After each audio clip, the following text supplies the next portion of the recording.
Di sebuah desa kecil bernama Cikangkung, kehidupan warga tampak biasa-biasa saja. Tapi, ada satu hal ganjil yang selalu menjadi bisik-bisik malam. Setiap malam Jumat, selalu ada yang kehilangan uang. Jumlahnya tak seberapa, hanya lembaran kecil. Tapi hampir semua rumah mengalami hal yang sama. Anehnya, tidak ada tanda-tanda maling atau pencurian. Orang-orang mulai curiga, apalagi setelah melihat Pak Sarman, seorang duda tua yang hidup sendiri mendadak kaya raya. Dulu rumahnya reyot dan nyaris roboh, kini berdiri megah dengan pagar besi dan lampu temara menyala sepanjang malam. Ia tak punya pekerjaan tetap, tapi selalu berpakaian rapi dan punya uang banyak. Warga hanya bisa menerka-nerka. Kayaknya dia pelihara tuyul. Bisik-bisik itu makin sering terdengar. Suatu malam, seorang anak kecil mengaku melihat sosok kecil berkepala botak dan telanjang berlari keluar dari rumah Pak Sarman. Sejak saat itu, ketakutan mulai menyelimuti desa. Lampu-lampu rumah dimatikan lebih awal. Orang-orang menyimpan uang mereka dalam kaleng bekas dan dikubur dalam tanah. Namun semua itu tak menghentikan teror. Tuyul itu bukan hanya mencuri uang ia, mulai mengganggu tidur, menimbulkan suara cekikikan di malam hari. Dan sesekali terlihat duduk di loteng sambil menatap ke arah rumah-rumah warga. Dan dari balik tirai kamarnya, Pak Sarman hanya tersenyum. Malam itu, hujan turun rintik-rintik membasahi tanah desa Cikangkung. Ujang, seorang petani muda, baru saja mematikan lampu ruang tengah dan masuk ke kamarnya. Tapi baru beberapa menit ia berbaring, terdengar suara langkah kaki kecil berlari di atas atap. Ia terdiam, napasnya tertahan. "Kucing, kali," gumamnya. Tapi langkah itu terlalu ringan dan cepat. Tak lama, terdengar suara tertawa pelan. Suara itu tipis, seperti anak kecil yang menahan geli. Tapi saat Ujang bangkit dari tempat tidur dan membuka jendela, halaman rumahnya kosong. Tak ada siapapun, bahkan angin pun tak bertiup. Ketika ia kembali ke kamar, jantungnya nyaris copot. Di lantai, tepat di depan lemari, ada jejak kaki kecil, bekas lumpur, menuju arah tempat ia menyimpan uang hasil panen. Dengan gemetar, Ujang membuka laci lemari. Kosong. Uang yang ia simpan semalam, semua raib. Ia buru-buru keluar rumah dan mengetuk pintu tetangga, Mang Edi. Tapi sebelum sempat bercerita, Mang Edi malah lebih dulu berkata, "Jang, duit di rumah gua juga hilang." Tapi yang bikin merinding, gua lihat sosok kecil duduk di pojokan ruang tamu. Pas gua nyalain lampu, hilang. Malam itu, bukan hanya Ujang dan Mang Edi. Ada 6 rumah lain yang mengalami kejadian serupa. Dan dari balik jendela rumah besar bercat abu-abu di ujung jalan, Pak Sarman mengintip sambil membelai mangkuk tanah liat berisi sesajen. Di dalam kegelapan, 2 mata merah kecil tampak berkedip-kedip. Mangkuk tanah liat itu tampak biasa saja, diletakkan di sudut ruangan yang remang. Namun, bagi Pak Sarman, itu adalah pusat kekuatannya. Di dalamnya berisi kembang 7 rupa, telur ayam kampung, dan segumpal rambut hitam yang tak pernah ia sentuh langsung. Setiap malam Jumat Kliwon, Pak Sarman duduk bersila di depan mangkuk itu. Tangannya gemetar ketika membakar dupa dan membaca mantra dalam bahasa yang tak dimengerti oleh orang biasa. Matanya memejam, namun keringatnya menetes deras. Dari arah dapur, terdengar suara benda terjatuh. Tapi Pak Sarman tak bergeming. Ia tahu siapa yang datang. "Tuyulku, ambil lebih banyak malam ini," bisiknya dengan suara serak. Tiba-tiba, udara di ruangan itu berubah dingin. Sesosok bayangan kecil merangkak pelan keluar dari kegelapan. Sosok itu telanjang bulat, kulitnya pucat kehijauan, dan matanya merah menyala. Ia tak berkata apapun, Hanya berdiri dia memandangi tuannya. Pak Sarman menyodorkan sebuah koin emas yang sudah ia simpan bertahun-tahun. Ini pelicin, ambil yang paling banyak dari mereka, yang pelit. Tuyul itu mengangguk, lalu menghilang dalam sekejap. Malam itu, hampir separuh rumah di desa Cikangkung mengalami kehilangan. Uang di celengan anak-anak, dompet yang disimpan di bawah bantal, hingga uang dalam kotak amal masjid pun raib tanpa jejak. Warga mulai panik. Mereka berdatangan ke rumah Pak RT, meminta pengusiran setan atau apapun bentuknya. Tapi tak ada yang berani menuduh langsung siapa dalangnya. Karena semua tahu kalau sampai salah tuduh, bisa jadi nyawa taruhannya. 3 hari setelah kejadian kehilangan massal, desas-desus mulai berubah arah. Bukan hanya tuyul yang mereka bicarakan, tapi juga sosok perempuan tua berambut putih yang katanya muncul di dekat rumah Pak Sarman. Sari, seorang gadis remaja yang tinggal di sebelah rumah Pak Sarman, bersumpah melihat perempuan itu berdiri di bawah pohon mangga tengah malam. Rambutnya panjang banget, putih semua. Mukanya pucat kayak mayat. Dia cuma berdiri dan ngeliatin jendela kamar Pak Sarman.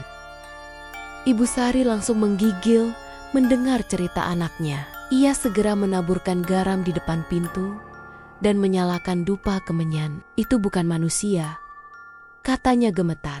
Sementara itu, Pak Sarman mulai terlihat gelisah. Tuyulnya makin liar. Ia sering terbangun tengah malam oleh suara benda pecah, pintu yang terbuka sendiri, dan bisikan-bisikan aneh dari arah loteng. Suatu malam, ia menemukan mangkuk sesajennya pecah. Di sekeliling pecahan itu, ada rambut putih berserakan, seperti disengaja. Pak Sarman menatap sekeliling rumahnya. Tiba-tiba, suara tertawa perempuan tua menggema dari belakang dapur. Suara itu parau, pelan, tapi menusuk hati. Ia tahu ada sesuatu yang ikut terbawa dalam ritual terakhirnya. Sesuatu yang lebih tua dan jauh lebih berbahaya dari tuyul. Malam itu, Pak Sarman tak bisa tidur. Matanya terus menatap bayangan yang bergerak jerok di sudut kamarnya. Tuyul peliharaannya tak lagi terlihat. Ia sadar, ia telah membuka pintu ke dunia yang seharusnya tetap terkunci. Ujang, yang masih belum tenang sejak kehilangan uang, memutuskan untuk menyelidiki sendiri. Ia yakin ada sesuatu yang tak wajar di desa mereka. Malam itu, ia menyusun rencana. Memasang bedak di lantai kamarnya, tepat di depan lemari tempat ia biasa menyimpan uang. Ia ingin tahu siapa atau apa yang mencuri. Jam 2 dini hari, terdengar suara sitak-sitak di luar jendela. Ujang membuka mata perlahan, hening, tapi hatinya gelisah. Ia menyalakan lampu dan melihatnya. Ada jejak kaki kecil di atas bedak. Jejak itu masuk, tapi tidak ada jejak keluar. Ujang merinding. Ia mengitari kamarnya dengan senter, memeriksa kolong tempat tidur, lemari, bahkan tirai. Tidak ada apa-apa, tapi hawa ruangan terasa dingin dan bulu kuduknya berdiri. Tiba-tiba, dari arah loteng terdengar suara lari kecil. Cek cek cek, diikuti suara cekikikan halus. Dengan nekat, Ujang mengambil bambu panjang dan mencongkel pintu loteng. Debu berjatuhan, bau lembab menyeruak. Sinar senter menyusuri ruangan, lalu berhenti. Di pojok loteng, tampak boneka jerami kecil duduk menghadap dinding. Di sekelilingnya ada tumpukan uang receh, rambut, dan sesajen kering. Tapi yang membuat Ujang nyaris jatuh pingsan adalah di balik boneka itu. Ada lukisan wajah tua di dinding, tertulis dengan darah, "Bukan tuyul yang kau kejar." Ujang segera turun, menutup loteng, dan mengunci pintu kamar rapat-rapat. Tapi malam itu, ia tetap mendengar suara cekikikan itu semakin dekat. Pagi-pagi buta, Ujang langsung menemui Pak RT. Nafasnya masih tersengal karena semalaman tak tidur. "Pak, saya yakin ini bukan cuma tuyul, ada yang lebih jahat," katanya dengan suara bergetar. Wajahnya pucat, matanya sayu. Pak RT tak banyak bicara, ia tahu. Banyak warga mulai takut. Maka sore itu, ia memanggil seseorang yang sudah lama tak dipanggil ke desa. Mbah Sarwo, dukun tua dari kampung sebelah yang dikenal bisa menangani hal-hal gaib. Ketika Mbah Sarwo datang, suasana desa langsung berubah. Angin terasa lebih berat. Ayam-ayam tak lagi berkokok. Lelaki tua itu mengenakan jubah hitam dan membawa tas kulit berisi benda-benda aneh, akar bajang, batu akik, dan botol kecil berisi darah ayam. Sebelum matahari terbenam, ia meminta izin berkeliling desa. Di depan rumah Pak Sarman, ia berhenti lama, tangannya gemetar saat menyentuh tanah. Tanah ini sudah ditandai, ada perjanjian lama yang dibuka paksa. Gumamnya lirik. Malamnya, Mbah Sarwo menggelar ritual di tengah lapangan desa. Warga berkumpul, tapi suasana mencekam. Api unggun dinyalakan, mantra-mantra kuno dilantunkan, dan aroma dupa memenuhi udara. Tiba-tiba, angin kencang berhembus, api bergoyang liar, dan terdengar suara tawa kecil di antara desir angin. Beberapa warga melihat sosok kecil berlari melingkari mereka. Tuyul itu muncul, tapi bukan sendiri. Di belakangnya berdiri sosok perempuan tua berambut putih, menatap langsung ke arah Mbah Sarwo, tersenyum. Mbah Sarwo gemetar. Sosok perempuan tua berambut putih itu bukan makhluk biasa. Ia adalah penunggu lama, entitas yang terikat oleh perjanjian darah. Suatu malam, Mbah Sarwo memanggil Pak RT, Ujang, dan beberapa warga untuk menjelaskan. Pak Sarman, dia tidak hanya pelihara tuyul. Dulu, waktu istrinya meninggal, dia lakukan ritual terlarang. Ia memanggil Nyai Sengkala, penjaga kekayaan gaib. Tapi setiap perjanjian ada harga, dan harga itu sekarang menagih, ujar Mbah Sarwo lirih. Menurut cerita Mbah Sarwo, Nyai Sengkala dulunya manusia, dukun perempuan sakti yang mati dibakar warga karena dituduh santet. Arwahnya tak pernah tenang. Ia menjanjikan kekayaan bagi siapapun yang berani menyuguhkan darah dan keperawanan. Warga bergidik ngeri. Malam itu, Ujang tak bisa tidur. Ia teringat lukisan berdarah di lotengnya. Perlahan ia naik ke sana lagi. Tapi kali ini, lukisan itu sudah berubah. Wajah tua itu menangis dan ada goresan baru. Sarman harus membayar. Di tempat lain, Pak Sarman mulai ketakutan. Tuyulnya tak kembali. Mangkuk sesajennya pecah dan suara tawa itu kini datang dari dalam mimpinya. Dalam gelap kamarnya, ia merasa diawasi. Ketika membuka matanya, ia melihatnya. Perempuan tua itu berdiri di ujung ranjang. Rambut putih menjuntai, matanya kosong, dan mulutnya berbisik, "Waktumu sudah habis." Malam itu, Pak Sarman tersentak bangun dengan napas terengah. Tubuhnya basah oleh keringat dingin. Tapi rasa ngeri belum pergi dari jendela kamarnya. Terdengar bisikan lirih dan suara kuku mencakar kayu. Ia menggigil.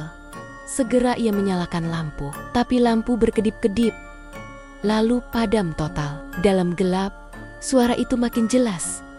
Suara perempuan tua menangis, diselingi suara tawa tuyul. Seperti dua dunia bertabrakan, mengelilinginya. Pak Sarman nekat keluar rumah, berjalan menuju masjid. Tapi langkahnya berhenti ketika melihat batu nisan berdiri di depan pagar rumahnya. Di ukiran batu itu tertera namanya sendiri, Sarman bin Latif, 1953 sampai 2024. Tidak, ini tidak nyata, katanya gemetar. Tiba-tiba, dari balik bayangan pohon mangga, muncul Ujang bersama Mbah Sarwo dan beberapa warga yang membawa obor. "Kami sudah tahu, Pak. Semua jejak mengarah ke rumah ini," kata Ujang. Suaranya dingin. Pak Sarman menggeleng keras. Aku cuma mau hidup tenang. Sejak istri dan anakku meninggal, aku cuma ingin punya sesuatu untuk bertahan hidup, tapi kau pilih jalan yang salah, tegas Mbah Sarwo. Ia mulai membacakan doa. Angin menggila, rumah Pak Sarman bergetar hebat. Dan dari balik atap, sesosok tuyul melompat turun, menggeliat kesakitan. Tak lama, bayangan besar muncul Nyai Sengkala. Matanya membara, tubuhnya melayang setinggi pohon kelapa. Ia menatap langsung ke arah Pak Sarman. Janji darah tak bisa kau lupakan. Setelah Nyai Sengkala menampakkan diri, angin berhenti mendadak. Semua warga terpaku. Tapi saat mereka mencoba masuk ke rumah Pak Sarman untuk melakukan penyucian, pintu dan jendela terkunci rapat. Dari dalam, dia dikurung sendiri oleh perjanjiannya. Ucap Mbah Sarwo lirih. Rumah itu sekarang jadi ruang hukuman. Di dalam, Pak Sarman terjatuh dan tersungkur di lantai. Tuyul peliharaannya meraung, mengecil, lalu meleleh seperti lilin terkena api. Dinding rumah mulai mengelupas. Dari sela-selanya merembes darah hitam pekat. Aroma busuk menyebar, seperti bangkai tua yang dikubur dangkal. Pak Sarman mencoba membuka pintu depan. Ia menendang, memukul, berteriak minta tolong. Tapi semua usahanya sia-sia. Suara di luar tak bisa ia dengar.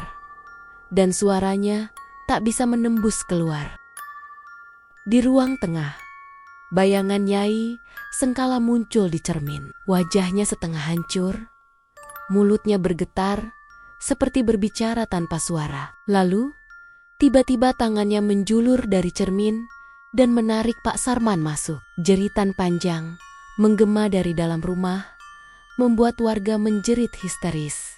Tapi pintu tetap terkunci. Bahkan ketika Mbah Sarwo mencoba membacakan ayat penyuci, rumah itu hanya berdengung, seakan mengamuk dari dalam.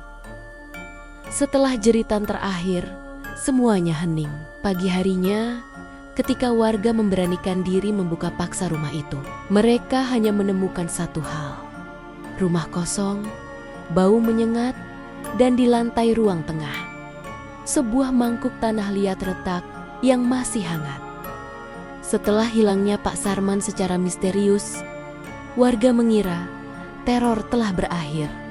Tapi mereka salah. Beberapa hari kemudian, Sari gadis tetangga Pak Sarman mengeluh melihat sosok kecil berlari di halaman rumahnya malam-malam. Aku pikir tuyulnya sudah ikut lenyap, gumam Ujang dengan dahi berkerut. Malamnya, Ujang memutuskan berjaga. Tapi justru saat itulah ia melihat sesuatu yang lebih menyeramkan. Di bekas rumah Pak Sarman yang kini kosong, ada cahaya samar dari jendela atas. Saat diamati lebih lama, tampak bayangan kecil duduk di dekat jendela. Dan di belakangnya, sosok perempuan berambut putih berdiri mematung. Ketika pagi datang, warga gempar. Ada mangkuk tanah liat yang sama persis seperti milik Pak Sarman muncul di teras rumah Buati, janda tua yang terkenal pendiam. Tak ada yang tahu dari mana datangnya. Mbah Sarwo segera dipanggil. Saat memeriksa mangkuk itu, wajahnya langsung tegang. Ini bukan selesai, ini berpindah, ucapnya pelan. Menurut Mbah Sarwo, perjanjian yang terputus akan mencari tubuh baru untuk ditempati. Rumah kosong itu hanyalah sisa bekas medan ritual. Arwah Nyai Sengkala butuh wadah baru, dan orang-orang yang pernah bersentuhan dengannya bisa menjadi jalur perantara. Warga panik. Mereka mulai mencurigai satu sama lain. Siapa yang jadi pewaris perjanjian itu? Dan tuyul kini tidak hanya satu. Desa Cikangkung kini dalam bayang-bayang teror. Anak-anak dijaga ketat, pagar rumah dikunci 2 kali. Dan setiap malam, warga berkumpul di masjid untuk berdoa bersama. Tapi meski begitu, kejadian aneh terus terjadi. Bayangan kecil di atap, suara tertawa lirih, dan uang yang hilang satu persatu. Mbah Sarwo akhirnya bicara pada Pak RT. Kita harus cari pewaris kutukannya sebelum terlambat. Kalau tidak, Nyai Sengkala akan tumbuh makin kuat. Ia dan Ujang memutuskan menyelidiki rumah Buati. Tempat ditemukannya mangkuk tanah liat baru. Di sana, mereka melihat hal yang tak pernah mereka bayangkan di pojok ruangan. Buati sedang duduk bersila di depan mangkuk yang sama. Di sekelilingnya, terbakar aroma dupa dan darah ayam segar. Matanya kosong, tubuhnya gemetar, tapi mulutnya berkemet-kamit membaca sesuatu. "Wati!" panggil Ujang panik. Buati menoleh pelan, tapi yang menatap mereka bukan wajahnya melainkan wajah tua dengan sorot mata membara. Rambutnya memutih seketika. Nyai Sengkala telah masuk. Tanpa pikir panjang, Mbah Sarwo membacakan ayat-ayat kuat penolak gaib. Tapi tubuh Buati mulai menggeliat hebat, seperti kesurupan. Angin menggulung di dalam ruangan kecil itu. Cermin di dinding retak. Dinding rumah seperti bernafas menggembung dan menyusut dengan napas makhluk tak kasat mata. Dalam satu teriakan panjang, Buati jatuh pingsan. Ketika ia sadar, semua warga berkumpul. Mbah Sarwo berkata, "Kita belum terlambat, tapi kutukan ini tidak akan berhenti. Kecuali satu hal, dilakukan pemutusan akar perjanjian darah. Dan satu-satunya tempat yang bisa memutusnya adalah di tempat ritual pertama dimulai." Pohon mangga tua di halaman belakang bekas rumah Pak Sarman kini menjadi pusat perhatian. Mbah Sarwo mengaku tempat itulah pertama kali perjanjian darah dilakukan. Akar pohon itu menyerap janji, menumbuhkan kutukan, dan menyimpan arwah Nyai Sengkala. Malam Jumat Kliwon, Mbah Sarwo memimpin ritual pemutusan. Ia meminta semua warga menjauh. Hanya ia, Ujang, dan Buati yang ikut masuk ke halaman rumah itu. Angin berembus kencang, dan suara lolongan anjing terdengar dari kejauhan. Pohon mangga itu tampak lebih besar dari biasanya. Daunnya seperti bergerak jarak sendiri, meski udara tak berhembus. Di bawah pohon, digali lubang tempat Pak Sarman dulu menanam mangkuk sesajen pertama. Dari lubang itu, tercium bau menyengat seperti bangkai dan belerang. Buati mulai gemetar. Matanya memerah.